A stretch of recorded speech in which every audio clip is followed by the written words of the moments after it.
What's going on, YouTube? Before I get into this video, man, y'all make sure y'all go like, comment down below what movie y'all want to see me review next, share this video, and subscribe to my channel. Now, this next movie we're about to get into is a classic, man. One of Denzel's best pieces of work, if you ask me, especially from what I've already seen by this man. But I know it's obviously in his top 10 catalog, easily. But Training Day. This movie came out in 2001. Now, this one, I already seen Training Day, but when I review these movies, I have to rewatch them so it'll be fresh in my mind. But I only seen Training Day once, honestly. But I just rewatched this, and I'm just like, this is a movie that you have to really watch over and over, because you'll find something different, like just small stuff in this movie. And this movie was, you could tell it was really thought out and well planned, just like the twists and turns in the events of this movie. Now, this guy on here, his name is Jake Hoyt, if I'm saying it right, but he just got promoted to like narcotics department in the LAPD, and you could tell he's kind of nervous and he's kind of square, but he looked like he got some toughness about him. But you could tell he's a rookie, like he really doesn't know like what he's signing up for. Now, at the beginning of this movie, he's telling his wife like what's going on and like what he's about to do today. You can just see the nervousness in him. And when he's talked to, Denzel plays this guy named Alonzo Harris on here.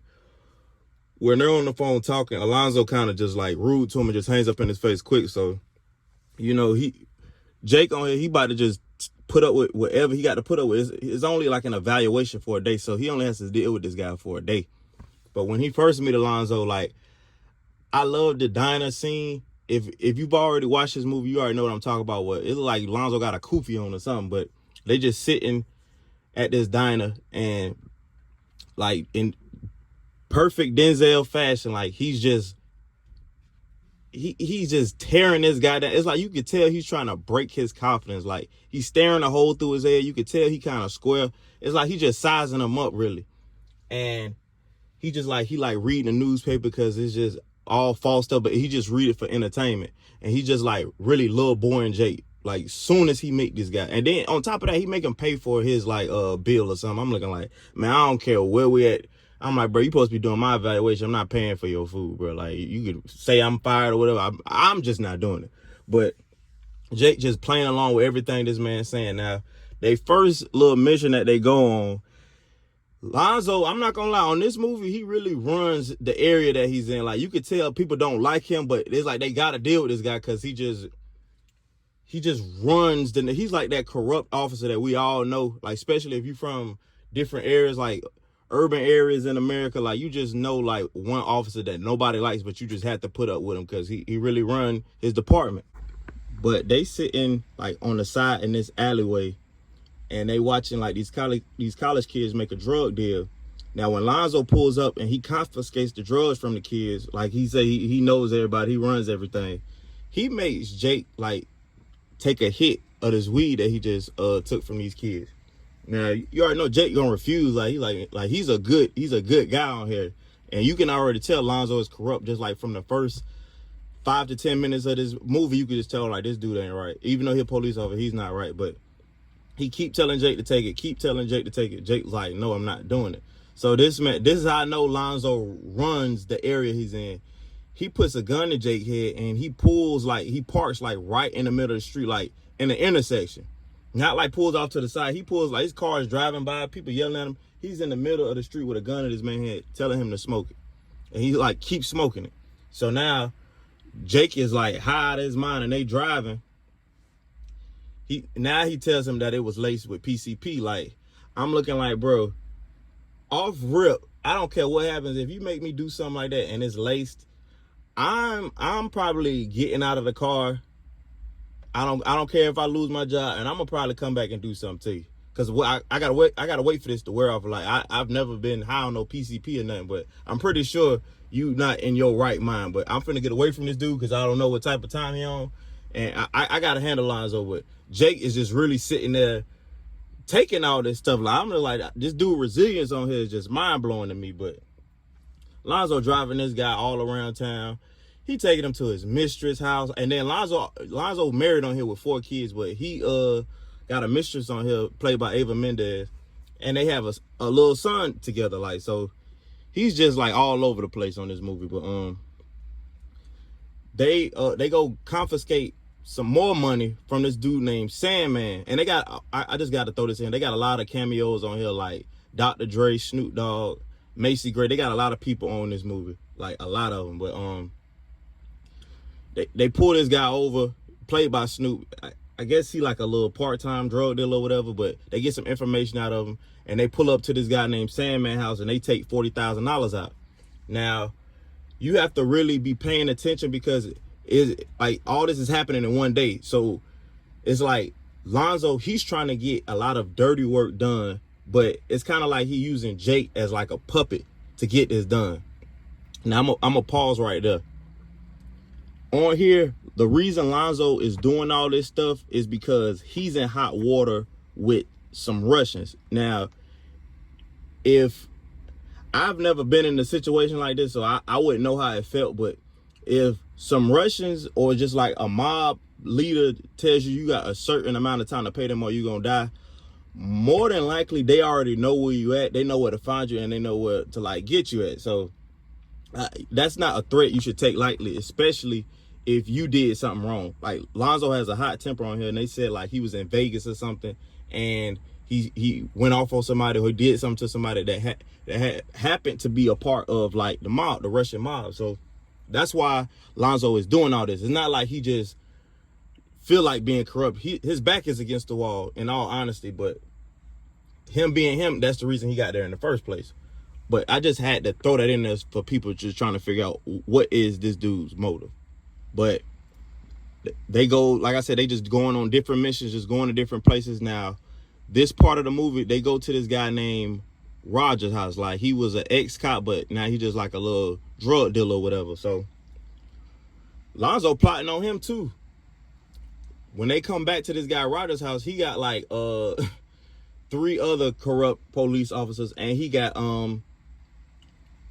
Jake with him. Now, these dudes kill Roger, and they trying to take this money from this guy, and they trying to make it seem like Jake was the one that kicked in the door and shot first. Now that's not what happened, and Jake was like, I'm not going along with this story. I didn't shoot nobody, I didn't kill him. You shot him, you killed him, and now you taking his money. And that's another thing, like they got like $4 million from this guy's house, and Jake was like, I don't want none of that. They looking all around like, you want yours, you want yours. Everybody saying they want yours except Jake, because Jake is like the only righteous one out of all of them. So Lonzo, he tells him, he's like, no, you finna take this body, like you finna take this murder, and like you the new one, we know you kind of scared right now, but this is how this go. And Jake still like, he's still not budging from it. Now, mind you, I already said he done laced this dude, the blunt was laced with PCP. He told Jake, like, if you don't go along with this, like, I could just tell them to drug test you, and now you fired. So he was just looking like, man, you really, like, how long have you been playing this? Like, you been playing this all day? He said, no, I've been playing it all week. So Lonzo knew exactly what his plans was when he met Jake. That's why I'm just looking like, even the police department corrupt. Like, you can't trust nobody. So it's a little small part on here that you have to really pay attention to. When they in the car driving, like, Lonzo kept telling Jake, like, is you a sheep or is you a wolf? Because I guess he was trying to see if Jake was soft or not. Jake really not soft. He's just nice. Like, sometimes you could take somebody's kindness for weakness. Jake is like no punk at all. He's just a good guy. But as they driving in this car, Jake see like these crackheads. They're trying to rape this little teenage girl. And when they go up to when he go up to save him, he beat both the crackheads up, and he's talking to the girl. Lonzo let the crackheads go, and like Jake is like, why we not arresting them? Like, why? Lonzo like, man, they do stuff like this all the time. That's not finna help nothing. But in the midst of it, Jake picks up her ID and puts it in his back pocket. That's another thing. Just small stuff on this movie that you have to pay attention to, but it's gonna make sense later. But while they in the car riding, he was just telling Jake, like, man, you got that eye. Like, I know people that got that eye. Now, he was being serious on this part. Like, that eye for, like, basically, like, I guess, street awareness. Like, knowing what's going on in the streets. Like, if you ride with a whole bunch of guys, you could catch something that they didn't catch. You got a good eye. But he kept telling Jake, like, he got that eye. But he still didn't, he wasn't rocking with Jake because Jake wasn't on the type of time that he was on. Alonzo did what he wanted to do, and Jake was going by the book, like how he was supposed to. So I guess he could tell that Jake was gonna mess up his plans. He takes Jake to this guy named Smiley. He's like a essay on here. Like, I guess he like the leader of the gang that he's at. Now when he takes him there, I guess Alonzo just walk off, and Jake looking for him, but they would just tell him like, relax, like come play cards with us. And Jake don't want to do it. I mean, you in a real hood environment, you a white guy, you run all these essays. I was scared for him on here. I'm looking like, man, can we go? And then you got me around all these people. I do not know these people. This is my first day on the job. And they Mexicans. I'm looking like, oh, nah, bro. But Jake was handling it well, and he started sitting down talking to all these guys. So they're slowly telling him what Lonzo's situation is. So by the time Jake realized what's going on, he looks outside, and Lonzo's car gone. So Lonzo really done set this man up to get killed. So once he tried to get his way out, they take him to the back, and they finna kill him. But before they shoot him, they're like, nah, go through his pockets. Like, check his pockets. Let's get some money out of him before we do it like this now. While they go through his pockets, they find a picture of Smiley's cousin in there. His cousin just happens to be the girl that was finna get raped in the alleyway. That's why I'm just like, karma is so real. And this is a perfect example of like how if you do good, good will come right back to you when you least expect it. If you do bad, karma is gonna follow. Like, it is so real. So he was like, man, this better not be no trick. He calls his cousin, and she's lying at first. He looking like, man, we got a gun at this dude here. You better tell me the truth. She was like, yeah, this white cop saved me. He looked kind of young. And when they said it, they put the camera back on Jake, and Jake does look young on here, and his face just looked terrified. And they looking like, man, this dude really saved our cousin, and we finna kill him. Like, all this craziness happened in one day, but it's just like karma is real. So they ended up letting Jake go. Now, Alonzo, his plan really working up to this point, but it was a wrench through, and he wasn't expecting that to happen. And I'm pretty sure he didn't even realize that Jake had that girl's ID in his back pocket. Because if you was smart, you finna plan it. It's one look. When you think you got something planned, you have to really know, like, okay, if this happens, I have to do this. If this comes, I have to know. I have to have an answer for this. He wasn't expecting Jake to put that girl ID in his back pocket. Now, if I would have saw that, I would have been like, and I know I'm doing wrong. I'm like, yeah, you got to give me that ID too. I'll turn it in. Don't worry about it. Lonzo didn't even pay that part no attention. He wasn't expecting that to happen. So when they let Jake go, Jake pulls up to where Lonzo is. They have like this crazy shootout. Lonzo almost gets away, but Jake just like was so resilient. He stayed on Lonzo's tail. I give him that. Like he was fighting it. And if you've seen this scene, Lonzo is way bigger than Jake is. Like, it's like Lonzo like he about 6'2", 6'3". Jake like he about 5'7", 5'8", and Lonzo bigger. But he was sticking with him, and he finally like just beats him up, take him out the car. Now, he confiscates the $1 million that Alonzo was finna actually make it to them Russians in time. But when he get beat up so bad, Jake take the money from him, and like he's like walking off. And Alonzo like, man, somebody kill this dude. The whole hood turned on him because now you in a vulnerable position. And then on top of that, Jake took Alonzo badge off. So now they really don't have to listen to you. You like a normal civilian now. So as Jake walking off, Alonzo just sitting there looking stupid. Like, your whole plan just blew up in your face, and then the hood turned on you. And now you cannot go back to the department because he got all this. He got money that you just stole. He could tell them everything that just happened. You laced my blunt. You done killed somebody. He got all this dirt on you. So Lonzo's only option is to escape and try to just get out of LA. But at the end of this movie, man, I don't know what it is about Denzel and dying, but it's like this man died on every movie. Like, I don't get it, but at the end, bro, Alonzo is at the airport, or on his way to the airport, and this van pulls up beside him, and that's a woman. So I'm guessing in the back of his mind, he don't know if she's with the mob or who she is, but he's sitting there looking nervous.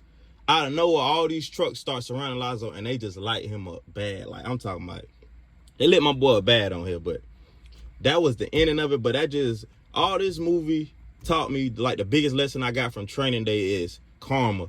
Like, don't plan something and you know it could probably hurt a lot of people, and just don't be moving corruptly, because like it's gonna blow up in your face. If it don't happen to you now, it's gonna happen to somebody you love. It's gonna happen to somebody close to you. It's gonna touch you. Like, you really reap what you sow. But that's all this movie really taught me. And they just showing like Alonzo death like all over the news and stuff, and I'm pretty sure Jake probably got like a big promotion after this happened. But I don't know. I gotta look and start seeing who's the writers to these movies. Not really the directors, but who really be writing these movies, because this was a really great storyline, and the fact that it all happened in like 24 hours. Like, but to me now, just from what I've seen, this is one of Denzel Washington's best movies. Like, this was not boring at all. But yeah, y'all make sure y'all go like, comment down below, share this video, and subscribe to my channel. I'm gonna give Training Day a 9.5 out of 10. Like I said, this is one of Denzel's best projects. But yeah, I'm gone.